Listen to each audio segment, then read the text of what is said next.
Hvala što pratite naš kanal. Balkanka Serbika zna. Lajkujte i pretplatite se na naš kanal. Bože, zašto ovo dopuštaš? Video je siromašno i gladno dete i izgubio veru, a onda je dobio odgovor kojim svi treba da se vodimo. Jednom jedan mudrac počeo je da sumnja u Božju dobrotu.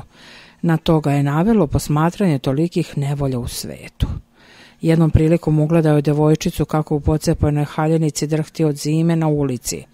Kada je ugledao to siromašno stvorenje kako trpi, u svom srcu pomisli: o Bože, kako možeš tako nešto da dopustiš? Zar ne možeš za tu sirotu devojčicu baš ništa da učiniš? Odmah je dobio odgovor na svoje pitanje. Mogu, stvorio sam tebe. Da li je to možda lekcija za svakog od nas? Bog računa na nas da ćemo mi, koji smo primili više, pomoći onima koji su primili manje. Zato nemojte se pitati zašto toliko ima nevolje u svetu i da li je to Božja pravda, nego kao što je Bog rekao, stvorio je nas da pomognemo koliko možemo nekome. Ne možemo svima pomoći, ali bar nekome koga vidimo u okruženju našem i u blizini našoj kome treba pomoć, možemo sigurno pomoći. Mislite o tome. Hvala što pratite naš kanal.